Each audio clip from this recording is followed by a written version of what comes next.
It's and you know, everybody did it very well. Yeah, when you can actually hit the puppets, is when Punch and Judy. Yeah, but that's, and the puppeteers were instrumental in leading us down that path. You know, it's okay to touch the puppets. It's not like you wanted to touch Rigel, but you didn't want to hit him. The first time that I did hit Rigel was in episode 6, season 1, back to the Future. And I've told the story before, but bear with me.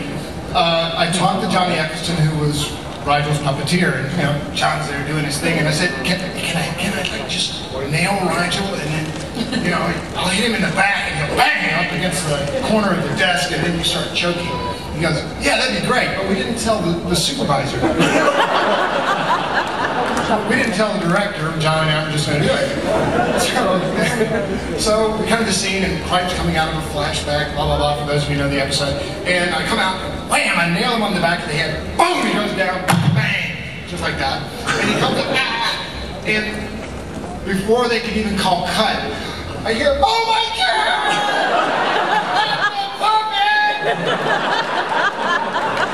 Now, at this point, you realize that Rigel's worth $1 million, yeah. And Claude and I are worth about 50 cents. I thought I was going to get fired. And the directors, I remember when it came time at the end of every season, we thought, because it was so psychotically ambitious making the show, I would make a bet with Ben and say, it's not going again, we're not doing another season. And every year I was wrong. It doesn't happen often. But then finally, when Sci-Fi had made an announcement that they were picking up seasons 4 and 5 together, so I was convinced we were going, and then we got the shock of our lives to hear that it wasn't going to happen. And then I didn't, you know, I had no idea that Peacekeeper Wars would eventuate either. But well, we didn't then either. Right, it was incredible. Yeah.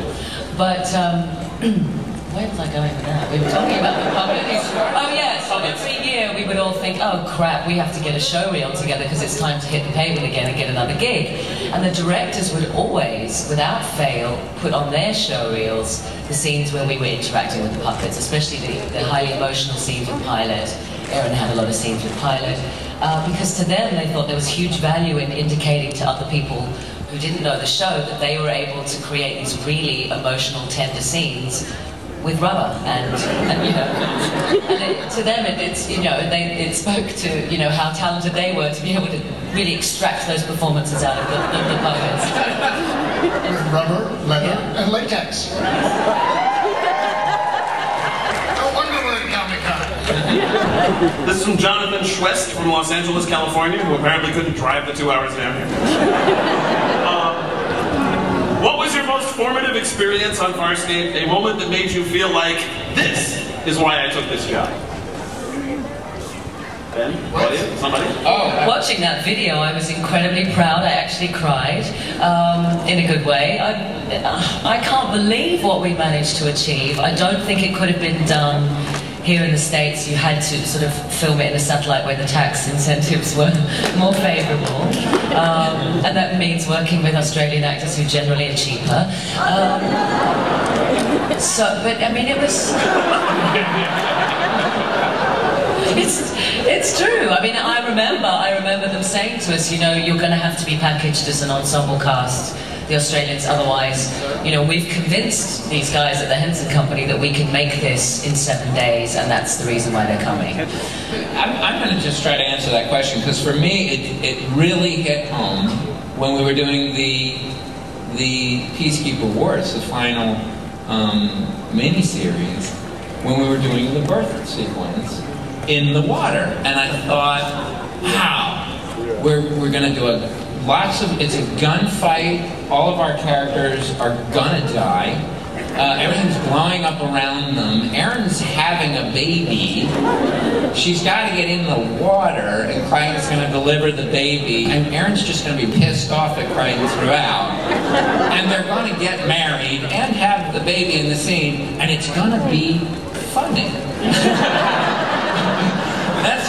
That's kind of when I realized, wow, look at what we've done. I mean, we couldn't have done that in the first episode, but after 4 years, it was like, we were just doing the scene. It was the Farscape way, and I thought, wow, this is really great. We've gotten to a place and a show that that we are stretching the limits so far in how you, in what you can do and still have it feel credible. And that scene is very funny and yet very dramatic and emotional. So anyway, I think it was, for me, at the end, I sort of realized, wow, what a great thing this has been.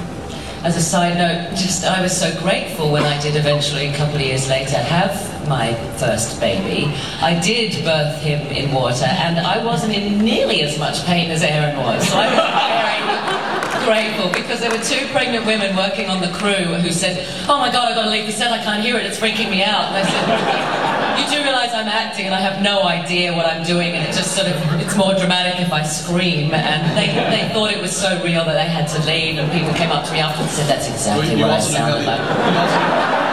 You didn't have the advantage of having Ryan carry your real child. Right. No, but it was so weird. I was out of town and I ended up having a water birth.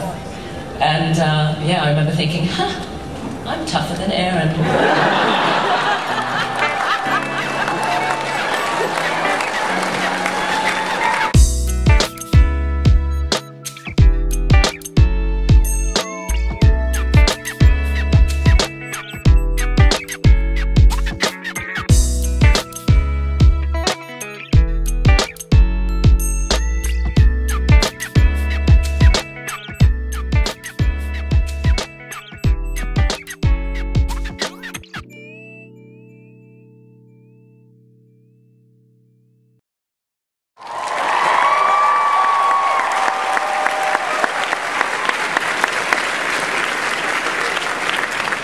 There's never been a time when the public can make its voice heard like now, and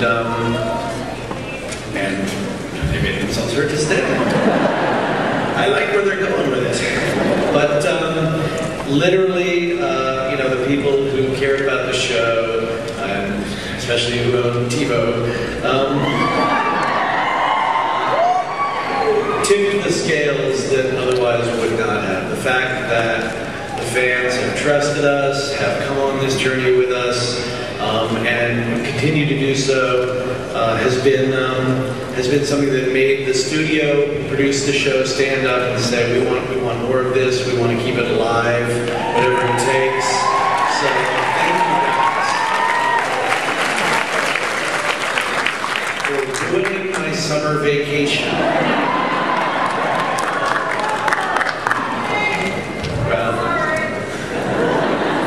You in particular.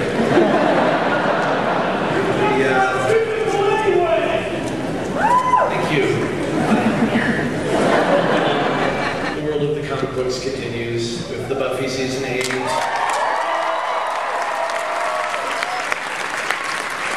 Espenson, the brilliant Jane Espenson,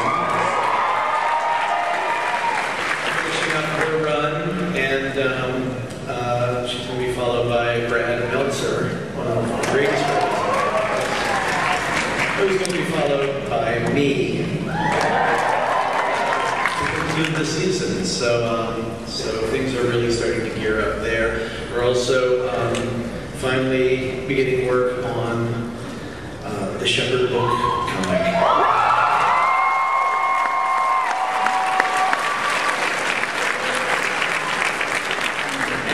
Zach keeps talking about these Dr. Horrible comics. So.